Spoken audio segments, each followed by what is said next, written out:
નમસ્કાર વિદ્યાર્થી મિત્રો, ધોરણ 12 માં એસપી વિષયમાં ચેપ્ટર નંબર 3 ડિબેન્ચર જે બોર્ડની અંદર આ ચેપ્ટરમાંથી 6 માર્કનું પૂછવાચક ગુણભાર 6 માર્ક છે કે બોર્ડમાં ડિબેન્ચર ચેપ્ટરમાંથી 6 માર્ક પૂછવામાં આવે છે. એસપી ની બ્લુપ્રિન્ટ છે પણ એવું ફિક્સ નથી કે એ મુજબ જ પૂછાઈ શકે. અત્યાર સુધી જે કંઈ બોર્ડમાં પૂછવામાં આવ્યું છે તે બ્લુપ્રિન્ટ મુજબ જ પૂછવામાં આવ્યું છે. એટલે કે આ ચેપ્ટરની અંદરથી બે માર્કના પ્રશ્ન એમસીક્યુ ને એક વાક્યનો પૂછવામાં છે. આ રીતે આ ચેપ્ટરમાંથી 6 માર્કનું પૂછવામાં આવે છે. તો કે ડિબેન્ચર ચેપ્ટર નંબર 3 એસપી વિષયમાં આપણે અગાઉ ના ચેપ્ટરમાં આપણે શેર એટલે શું તમે 11 માં ભણ્યા. શેર કેને કહેવાય? આપણે 12 માં શેર બહાર પાડવાની વિધિ જોઈ. શેરની કઈ રીતે ફેરબદલી કરવાનો કાયદાકીય હસ્તાંતર ચેપ્ટરમાં આપણે 2 માં જોયું. એટલે કે આપણે શેર વિશેની માહિતી મેળવી પૂરી. હવે ડિબેન્ચર એટલે શું? ડિબેન્ચર કેને કહેવાય? ડિબેન્ચર ક્યારે બહાર પાડવામાં આવે છે આની આપણે માહિતી મેળવવાની છે આ ચેપ્ટરમાં કે ડિબેન્ચર એટલે શું. તમે 11મા ધોરણમાં કદાચ તમારે ડિબેન્ચર એટલે શું એની કદાચ પ્રાથમિક માહિતી આવી હોય તો કે કંપની સ્વરૂપ અસ્તિત્વમાં આવ્યું તો કે સૌપ્રથમ ધંધાકીય સ્વરૂપની અંદર જે વૈયક્તિક માલિકી સૌપ્રથમ અસ્તિત્વમાં હતું. આપણે આગળ પણ અભ્યાસ કર્યો હતો, નાનો પણ અભ્યાસ કર્યો.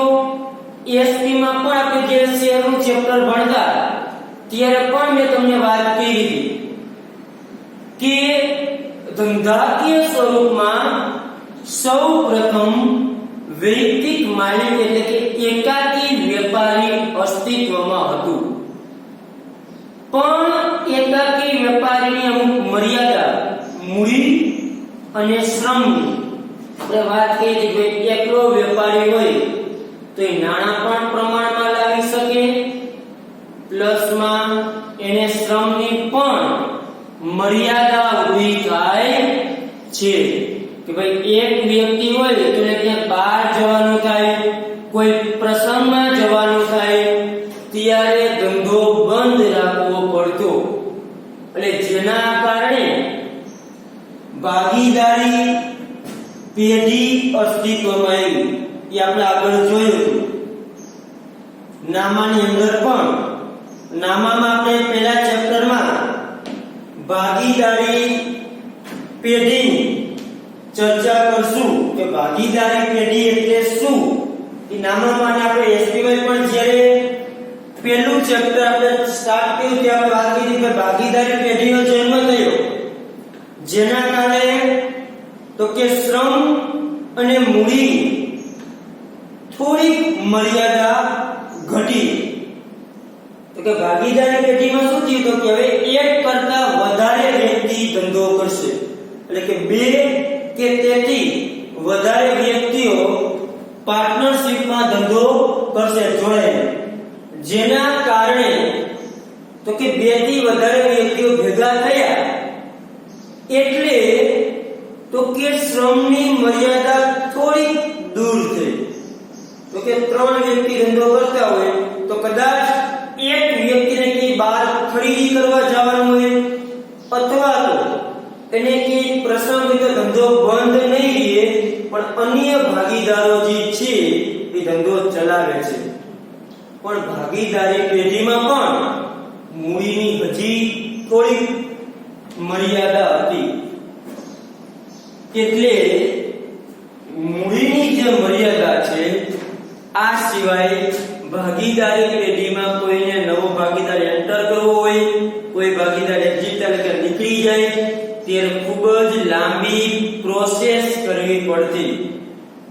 આના મર્યાદાના સ્વરૂપે તો કે આજના આધુનિક યુગમાં કંપનીનો વિકાસ એટલે કે કંપની સ્વરૂપ આવ્યું તો કે કેનો ઉદ્ભવ થયો તો કે કંપનીનો ઉદ્ભવ થયો તો કે સૌપ્રથમ શું હતું તો કે વૈયક્તિક માલિકી હતી ત્યાર પછી ભાગીદારી પેઢી અસ્તિત્વમાં આવી ભાગીદારી પેઢીની મર્યાદાના કારણે પણ ત્રીજું સ્વરૂપ અસ્તિત્વમાં આવ્યું ધંધાકીય સાહસનું જે છે જોઈન્ટ સ્ટોક કંપની તમે આપણે કંપનીના નામ સાંભળ્યું છે Reliance company Tata company Ford company આ બધા કંપની સ્વરૂપ છે તો કે કંપની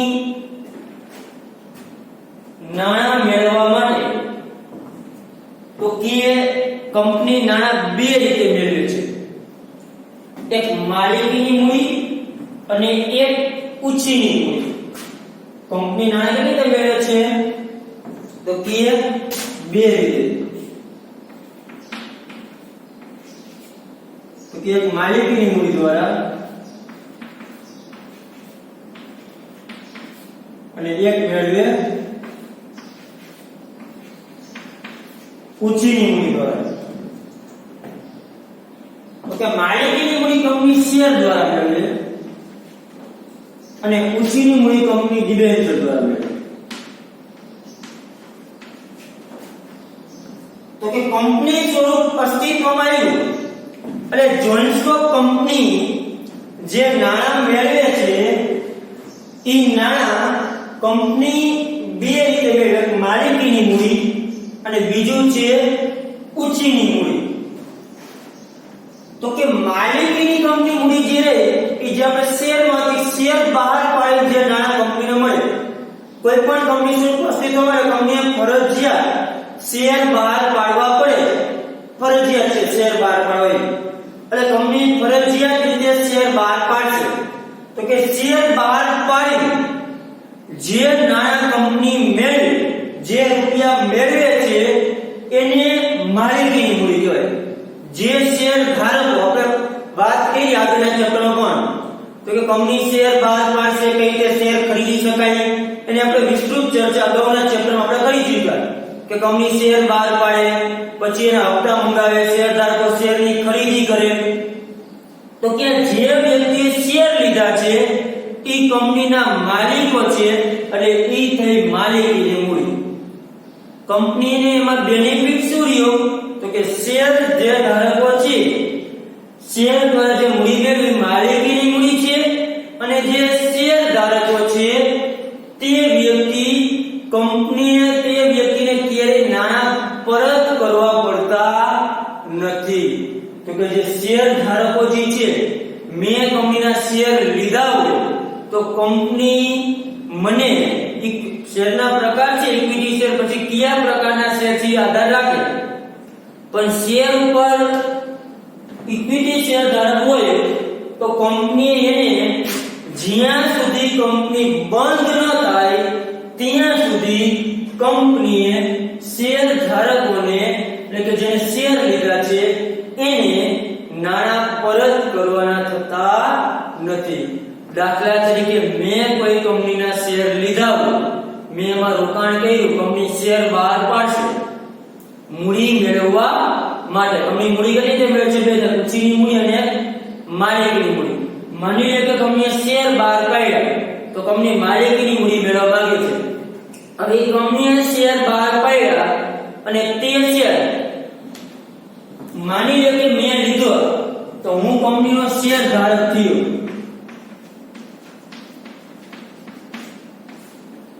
તો કે ઈ મેં શેરની ખરીદી કરી શેર લીધા હવે મને કંપની મેં એકવાર શેર લઈ લીધા કંપનીના એટલે મેં જેટલા રૂપિયાના શેર લીધા હોય માની લો કે મેં 10,000 રૂપિયાના શેર લીધા તો મેં 10,000 રૂપિયાનું કંપનીમાં રોકાણ કર્યું રિલાયન્સ કંપની લીધા તો રિલાયન્સ કંપનીમાં 10,000 રૂપિયાનું રોકાણ કર્યું હવે કંપનીએ મને આ 10,000 રૂપિયા પરત કરવાના રહેતા નથી પાછા ક્યારે આપે જ્યારે કંપની બંધ થાય ને ત્યારે એટલે કંપનીના બેનિફિટ કે નાણાં પાછા આપવાની ઝંઝટ નહીં પછી એક ફેરે જે વ્યક્તિ લઈ લીધા છે એના કંપની નાણાં પાછળ આપવાના, ત્યારે કંપની બંધ થઈ ત્યારે એ પણ છેલ્લે આપે, એટલે કે માલિકીની મૂડી શેર દ્વારા મેળવે, જેમાં કંપની જે શેર દ્વારા મૂડી માલિકીની મૂડી નામ એટલે છે કે જેને શેર છે તે કંપનીના માલિકો છે, એટલે કે માલિકો કઈ રૂપિયા પાછા માંગી શકે નહીં. આપણે બીજા ચેપ્ટરમાં જોયું શેર ફેર બદલે. હા, મેં શેર લઈ લીધા, મને આ શેર મારે નથી રાખવા, તો હું શેરની ફેર બદલી કરી શકું, મારા શેર અન્યનું વેચાણ કરી શકું છું, એમાં કંપની આપણે કઈ પ્રતિબંધ મૂકી શકતી નથી. એ આપણે બીજા ચેપ્ટર જોયું. કોઈ શેરધાર કે શેરની ખરીદી કરી લીધી, હવે એને શેર નથી જોતા, રાખવા નથી, તો કંપની તો રિટર્ન નથી થતી શેર, પણ હું મારા જે શેર છે તે શેર હું અન્ય વ્યક્તિને વેચાણ કરી શકું છું, એમાં કોઈ બાંધછોડ છે નહીં. એટલે કે માલિકીની મૂડી, તો કે કંપની બે રીતે મૂડી મેળવે છે. માલિકીની મૂડી, તો કે માલિકીની મૂડી કઈ રીતે મેળવશે, તો કે શેર બહાર પાડે. કઈ રીતે? શેર. શેર એટલે શું? શેર કઈ રીતે બહાર પાડવામાં આવે છે? શેરની ફેર બદલી શું? શેરની આપણે તમામ પ્રક્રિયા ચેપ્ટર નંબર 1 અને 2 માં આપણે જોઈ ગયા કે શેર ધારક કંપનીના માલિકો છે, તેને નાણાં પરત કરવામાં આવતા નથી. કંપની હયાતી દરમિયાન એને ક્યારે નાણાં પાછા મળશે નહીં. એને નાણાં પાછા ક્યારે મળશે? જ્યારે કંપની બંધ થશે ત્યારે. તી પહેલા એને નાણાં પરત મળશે નહીં. આપણે ચર્ચા શેર ચેપ્ટરમાં આપણે કરી ગયા કે ભાઈ શેર ધારકોને તો કે નાણાં પરત મળતા નથી કંપનીની હયાતી સુધી. કંપનીની હયાતી પૂરી થાય, કંપની બંધ થાય ત્યારે શેરધારકોને નાણાં પરત કરે. આપણે શેરને બે પ્રકાર આવતા હતા, અમારે ઇક્વિટી શેર અને પ્રેફરન્સ શેર. આ બે પ્રકાર તમારે આવતા, ઇક્વિટી શેર અને પ્રેફરન્સ શેર. પછી કયા પ્રકારના શેર ખરીદ્યા છે શેરધારકે, એના ઉપર આધાર રાખે છે કયા પ્રકારના શેર છે. હવે આપણે પ્રશ્ન થાય કે કંપની માલિકીની મૂડી શેર દ્વારા મેળવે છે, આમાં કંપનીનો ફાયદો શું છે? એકવાર શેર બહાર પાડી દીધા, નાણાં કંપનીને મળી ગયા, ત્યારબાદ આના નાણાં કંપનીએ પરત કરવાના રહેતા નથી. શેર ઉપર શું ચૂકવાય? આપણે આગળ ડિવિડન્ડ, અને ડિવિડન્ડ જે ચૂકવાય એ પણ ફરજિયાત આપવું પડે. નફો થાય તો આપે, નફો ન થાય તો પણ આપે. પછી આધાર શેરના પ્રકાર ઉપર આધાર રાખે. તો કે કંપની માલિકીની મૂડી મેળવશે શેર દ્વારા. ત્યાર પછી કંપની ઉછીની મૂડી મેળવે ડિબેન્ચર દ્વારા. ઓકે, ઉછીની મૂડી ડિબેન્ચર દ્વારા મેળવે છે. તો કે કંપનીને જે લાંબા ગાળાની મૂડીની જરૂરિયાત હોય છે, લાંબા ગાળાની, ત્યારે કંપની લાંબા ગાળાની મૂડીની જરૂરિયાત પડે, કંપની બે રીતે મૂડી મેળવે. કા શેર દ્વારા કે માલિકીની મૂડી દ્વારા, અથવા તો ઉછીની મૂડી એટલે કે ડિબેન્ચર દ્વારા બહાર પાડી નાણાં મેળવે. કંપની જે લાંબા ગાળા માટે રૂપિયાની જરૂર હોય, 5 વર્ષ 10 વર્ષ માટે નાણાંની જરૂરિયાત હોય જ્યારે કંપનીને, ત્યારે કંપની આ નાણાં મેળવવા માટે કંપનીને કહે કે આપણે 1 કરોડ રૂપિયાની જરૂર છે. 1 કરોડ કેટલા રૂપિયાની? તો કે 1 કરોડ રૂપિયાની કંપનીને જરૂર હોય, તો 1 કરોડ રૂપિયા મેળવવા માટે કંપની, તો કે 1 કરોડ રૂપિયા મેળવવા કંપની બે રીતે મેળવી શકે. કા શેર બહાર પાડીને પણ 1 કરોડ રૂપિયા મેળવે, 1 કરોડના શેર બહાર પાડે. આપણે શેર કઈ રીતે આપણે જોઈ ગયું, એ રીતે પણ નાણાં મેળવી શકે. અથવા તો કે જો શેર બહાર પાડીને નાણાં મેળવે તો માલિકીની મૂડી મેળવી શકે. અથવા જો ડિબેન્ચર બહાર પાડીને 1 કરોડ રૂપિયા મેળવે તો આ નામે મૂડી જે છે એ ઉછીની મૂડી દ્વારા મેળવવા કે ડિબેન્ચર બહાર પાડીને નાણાં મેળવે તો એ કઈ મૂડી મેળવી કહેવાય? તો કે ઉછીની મૂડી.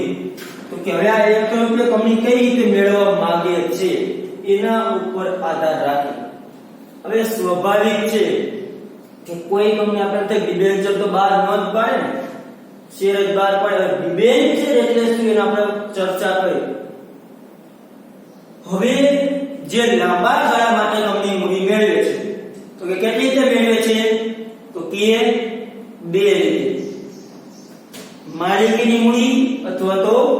ઉછીની મૂડી. જો કંપની લાંબા ગાળા માટે માલિકીની મૂડી મેળવવી હોય તો કંપની શું બહાર પાડશે? 1 કરોડ રૂપિયાનું શું બહાર પાડશે? શેર બહાર પાડશે. માની લો કે કંપની 1 કરોડ રૂપિયાની ઉછીની મૂડી મેળવી છે તો કંપની શું બહાર પાડશે? તો કે ડિબેન્ચર બહાર પાડશે. ડિબેન્ચર એટલે ઉછીની મૂડી, ઉછીના રૂપિયા લીધેલા જેવું.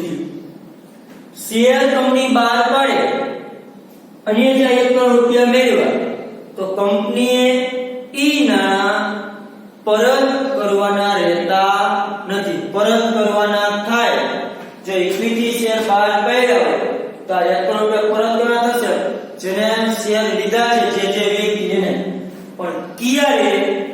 તો કે જ્યારે કંપની બંધ થાય ને ત્યારે. પણ ઉછીની મૂડી એટલે કે ડિબેન્ચર એટલે ઉછીના રૂપિયા. જેમ કોઈ પાસે ઉછીના રૂપિયા લીધા હોય એના જેવો થયું ડિબેન્ચર. કોઈ વ્યક્તિ પાસે તમે ઉછીના રૂપિયા લીધો એની સાથે સરખાવી શકાય. જેમ કે તમે લોન લ્યો બેંકમાંથી, લોન તો લોનમાં શું થાય? તો કે તમે લોન લીધી કંપનીને, લોન થી પણ ઉછીના રૂપિયા છે, એની મુદત ટૂંકી હોય એટલે કે લોનના તમારા રૂપિયા ચૂકવવા પડે, પાછા આપવા પડે. લોન ના રૂપિયા શું કરવું પડે? તમારે પાછા આપવા પડે. લોનમાં તમારે શું કરવું પડે? હપ્તા ભરવા પડે લોન પૂરી કરવા માટે. તમે જેટલા કરોડની લોન લીધી હોય બેંકની મુજબ તમારે વ્યાજ હોય પ્લસ મહિનાનો હપ્તો હોય, આટલા હપ્તા તમારે મહિને ભરવાના.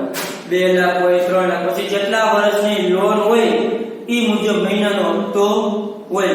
એટલે કે જેમ લોન છે ઉછીના રૂપિયા છે એટલે કે લોનની રકમ તમારે હપ્તે ચૂકવવી પડે. એવી જ રીતે તમે કોઈ વ્યક્તિ પાસેથી નાણાં ઉછીના લીધા હોય તો એની પણ તમે જેટલી મુદત કીધી હોય, કોઈ વ્યક્તિ પાસેથી નાણાં લે મને 1 વર્ષ માટે દે ઉછીના, મારે 50 લાખ દીધો, તમે 1 વર્ષ માટે લીધો તમારે એને 1 વર્ષ પછી નાણાં પરત કરવા પડે. ઉછીના રૂપિયા લીધા શું કરવા પડે? 1 વર્ષ તમને શું આપવા પડે? પાછા આપવા પડે. એમ ડિબેન્ચર જે છે ને એ પણ ઉછીની મૂડી છે એટલે કે એના નાણાં પણ તમારે પરત કરવા પડે છે. કંપની બંધ થાય ત્યારે નહીં, કે જેટલી મુદત હોય ને એ મુદત પૂરી થાય એટલે એના રૂપિયા પરત કરવા પડે ડિબેન્ચર ધારકોને. જેવી રીતે શેર બહાર પડે છે એવી જ રીતે ડિબેન્ચર પણ બહાર પાડવામાં આવે છે. આ 1 કરોડના દાખલા તરીકે આપતા કરતા કે 100 રૂપિયાનો શેર હોય તો આને શેર બહાર પાડે 100 રૂપિયાનો શેર, એક શેરની કિંમત. આવી રીતે ડિબેન્ચર બહાર પાડે, એક ડિબેન્ચરની કિંમત 100 રૂપિયા. જે રીતે શેર બહાર પાડે એવી રીતે ડિબેન્ચર બહાર પાડે. કિંમત નક્કી કે ભાઈ એક ડિબેન્ચરના 100 રૂપિયા, 500 રૂપિયા, પછી કંપનીને જેટલા રૂપિયા જોતા હોય એ મુજબ તો કે ડિબેન્ચર બહાર પાડતા. જેમ 100 રૂપિયાનો છે જેટલો રૂપિયો ભાઈ કેટલા ડિબેન્ચર બહાર પાડવા પડશે? તો કે 1 લાખ. એવી જ રીતે માની લો કે 1 કરોડ રૂપિયાના ડિબેન્ચર દ્વારા કંપનીને મેળવવો હોય તો 1 લાખ ડિબેન્ચર બહાર પાડવા, 100 નો 1 ડિબેન્ચર ઈ પણ બહાર પાડવા આવે અને શેર બહાર પાડવા આવે. જે રીતે શેરના હપ્તા એ રીતે ડિબેન્ચરના હપ્તા હોય પણ બંનેમાં ફેર શું? તો કે આ ઉછીના રૂપિયાની મુદત હશે. તમારે એટલા વર્ષે જેટલી મુદત હશે એટલા વર્ષે તમારે નાણાં પરત કરવા પડે અને જે શેર છે એના નાણાં તમારે પરત કરવા પડતા નથી કંપનીની હયાતી દરમિયાન. અને આના નાણાં શું કરવા પડે છે? તો કે પરત કરવા પડે. અને આના નાણાં જે છે એ તમારે પરત કરવા પડતા છે. ક્યારે નાણાં પાછા આપવાનો પ્રશ્ન રહેતો નથી. તો કે આગળ આપણે જોઈએ તો કે ડિબેન્ચરના નાણાં પરત કરવા પડે છે, પાછા આપવા પડે છે એની મુદત પૂરી થાય ત્યારે અને નિશ્ચિત મુદતે. હવે ડિબેન્ચરની વ્યાખ્યા શું આપી છે પ્રસ્તાવને જોઈએ તો ડિબેન્ચર એટલે ઉછીની મૂડી.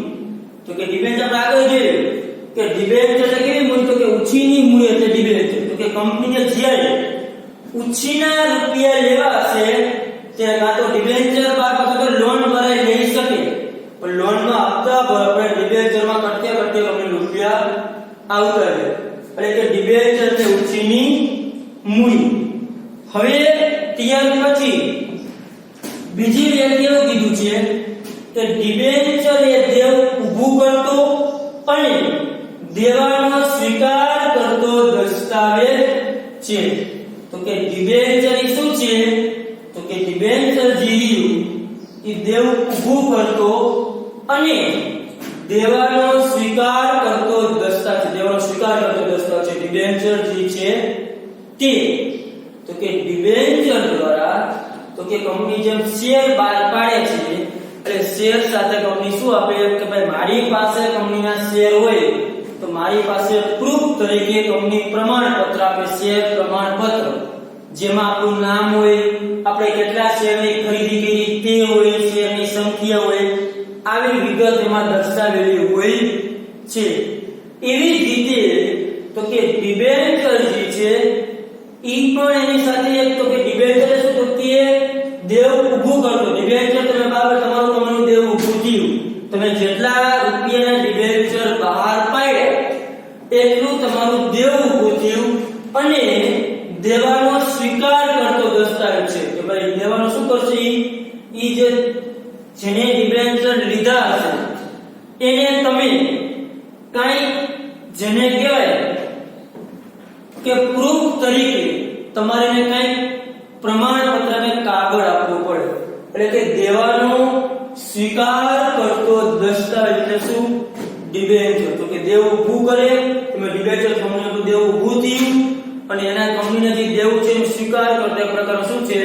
દસ્તાવેજ છે. મેં ડિબેન્ચરની ખરીદી કરી હોય તો કંપની મને જેમ શેર પ્રમાણપત્ર આપે એટલે કે ડિબેન્ચરનું પ્રમાણપત્ર આપશે, એટલે કે કંપનીના દેવાનો તો કે શું છે? તો કે સ્વીકાર કરતો દસ્તાવેજ છે. કંપની એટલું દેવ સ્વીકાર કરે છે, કંપનીના એના સ્વીકાર કરતો દસ્તાવેજ કે કંપની એટલું કંપનીનું દેવ છે, કંપની એવું માને છે. મેં ડિબેન્ચર મારી પાસે પ્રમાણપત્ર છે તો એની જે મુદત હશે એ મુદતે કંપનીએ મને નાણાં પરત કરવા પડશે. જેમ આપણે કોઈ પાસેથી નાણાં ઉછીના લીધા હોય, કોઈ પાસેથી નાણાં ઉછીના લીધેલા હોય તો તે નાણાં એની મુદત પૂરી થાય તો જેટલા વર્ષ કે મહિના કીધા હોય એટલા મહિને આપણે નાણાં પાછા આપવા પડે. શું આપવું પડે? પાછા. તેવી જ રીતે ડિબેન્ચર જે છે એ પણ ઉછીના રૂપિયા છે, અને ડિબેન્ચર કંપની જેટલા રૂપિયાના બહાર પાડે, માની લો કે 10 લાખના બહાર પાડ્યા હોય ડિબેન્ચર, એક ડિબેન્ચરના 10 રૂપિયા ભાવ રાખે તો જેને જેટલા ડિબેન્ચર ખરીદી કરી કે હું 100 ડિબેન્ચર લઉં તો મેં કંપનીને 1000 રૂપિયા આપ્યા હોય, પછી એની મુદત હશે કેટલી સમય માટેના, તો કે આ જે ડિબેન્ચર લીધેલા હોય છે કંપનીએ એના નાણાં તો કે પરત કરવા પડે છે. જે શેર લીધા હોય મેં તો કંપનીએ મને શેરના રૂપિયા કંપનીની હયાતી દરમિયાન ક્યાંય પરત કરવા પડતા નથી, પરંતુ ડિબેન્ચરના નાણાં જે છે એ પરત કરવા પડશે કે ડિબેન્ચર લેવાનો સ્વીકાર કરતો દસ્તાવેજ છે. ત્યાર પછી આપણે જે દસ્તાવેજ છે કે કંપનીની સામાન્ય મોહર સાથે બહાર પાડવા છે, નિશ્ચિત દરે અને મુદતે વ્યાજ ચૂકવવાની ખાતરી આપે છે. તો કે ડિબેન્ચર ને એ કંપનીની સામાન્ય મોહર સાથે બહાર પાડવામાં આવે છે અને નિશ્ચિત દર અને મુદતે વ્યાજ ચૂકવવાની ખાતરી આપે છે. જ્યારે ડિબેન્ચર બહાર પાડશે તે ડિબેન્ચર જે બહાર પાડેલું જે પ્રમાણપત્ર હોય છે એ પ્રમાણપત્રમાં તો કે કંપનીની સામાન્ય મોહર એટલે કે કંપનીનો સિમ્બોલ લગાવેલો હોય છે. તો કે સામાન્ય મોહર સાથે બહાર પાડવામાં આવે છે અને જેમાં નિશ્ચિત દર અને મુદતે વ્યાજ ચૂકવવાની ખાતરી આપે છે. જેને પ્રમાણપત્ર હોય છે ડિબેન્ચરનું, જેમાં કંપનીની સામાન્ય મોહર એટલે કે કંપનીનો સિમ્બોલ, રિલાયન્સ તો રિલાયન્સનો એક સિમ્બોલ હોય, કંપનીની સામાન્ય રીતે સેક્રેટરીની સહી હોય. આ સિવાય બીજું તો કે શું? તો કે કંપનીની સામાન્ય મોહર સાથે તો કે જેટલા રૂપિયા ડિબેન્ચરમાં નિશ્ચિત વ્યાજનો દર અને મુદત હોય એમ કે ભાઈ વ્યાજનો દર તો કે 8%, મુદત દર્શાવી કે મુદત તો કે 5 વર્ષ, તો કે જેમાં નિશ્ચિત વ્યાજનો દર અને મુદત પણ દર્શાવેલી હોય છે. તો કે જે ડિબેન્ચર જ્યારે બહાર પડે એમાં નિશ્ચિત દર અને મુદત વ્યાજ ચૂકવવાની ખાતરી આપે છે. તો કે જે ડિબેન્ચર બહાર પાડશે એ ડિબેન્ચરમાં અગાઉથી જ નક્કી હશે કે તમે વ્યાજ કેટલું આપશું, તો કે માની લો કે 8% નો દર હોય તો 8% એટલે કંપની વર્ષે ને વ્યાજ 1000 રૂપિયાના ડિબેન્ચર લીધા હોય, કેટલા રૂપિયાના? 1000 રૂપિયાના, તો કંપની વ્યાજ કેટલું આપશે? તો કે 8% એટલે કંપની કે વર્ષે 80 રૂપિયા વ્યાજ આપે. કેટલું આપે? 80. 1000 ના કોઈ 1000 એટલે તો 1000, એટલે કંપની મને 80 રૂપિયા વ્યાજ આપશે અને મુદત નથી. માની લો કે 5 વર્ષની મુદત હોય તો આ 1000 રૂપિયા કંપની મને 5 વર્ષ પછી શું કરવા પડે? તો કે પરત કરવા પડે છે. એટલે કે જેટલા રૂપિયા તમે ડિબેન્ચર લ્યો, જ્યારે તમે ડિબેન્ચરની ખરીદી કરો છો ત્યારે એની જે ડિબેન્ચરનું જે પ્રમાણપત્ર આપે છે એ કંપની સામાન્ય મોહર સાથે જ બહાર પાડવામાં આવે છે અને જેમાં કેટલા ટકા તમને વ્યાજ ચૂકવશે અને કેટલા વર્ષે તમને નાણાં પરત કરશે એ પ્રમાણપત્રમાં સ્પષ્ટપણે દર્શાવેલું હોય છે. તો વ્યાજનો દર 8% છે, એટલે કે તમે જેટલા રૂપિયા ડિબેન્ચર લેશો એમાં કંપની તમને વર્ષે 8% વ્યાજ આપશે અને મુદત દર્શાવેલી ભાઈ કેટલા વર્ષે નાણાં પરત કરશે. તો કે ભાઈ કંપની તમને 5 વર્ષે નાણાં પરત કરશે કે 5 વર્ષે તમારા 1000 રૂપિયા તમને કંપની શું કરી દે? રિટર્ન કરી દે. વ્યાજ કેટલું આપશે વર્ષે? તો કે 8%. પછી તમે જેટલાના ડિબેન્ચર લીધા હોય એ મુજબ તમને 8% લેખે તો કે તમને વ્યાજ મળે છે. તો કે ચાલો આપણે શેર અને ડિબેન્ચર વિશે વાત કરીએ. શેર એટલે શું જોયું અને ડિબેન્ચર બેમાં ફેર શું પડ્યું જોયું. હવે આપણે પ્રશ્ન થાય તો કંપની ડિબેન્ચર શું કામ બહાર પાડે? શેર જ બહાર પાડે, ડિબેન્ચર પડે ને રૂપિયા પાછા આપવા. પ્રશ્ન ઉભો થાય કે ભાઈ મુદત પૂરી થાય ત્યારે કંપનીને તો કે નાણાં રિટર્ન કરવા પડે છે ડિબેન્ચરના, શેરમાં રિટર્ન કરવા પડતા નથી. પણ કંપનીના સદ્ધર કંપની તો શેર લે, નવી કંપની હોય તો થોડા દિવસ શેર લે પછી એના શેર લેવા કોઈ તૈયાર ન થતો તો ડિબેન્ચર તો કે રોકાણકારો અલગ પ્રકારના હોય, અલગ માઇન્ડ વાળા હોય. શેરમાં જોખમનું પ્રમાણ આપણે ખબર વધુ હોય. ડિવિડન્ડ મળે તો કેટલું મળે, ન મળે તો કાંઈ ન મળે. નફો થાય તો આપે, અને ખોટ જાય તો નો પણ આપે. આવા પ્રશ્ન થાય શેરમાં. નફો વધુ થાય તો ડિવિડન્ડ વધુ મળે, નફો ન થાય તો ડિવિડન્ડ મળે નહીં.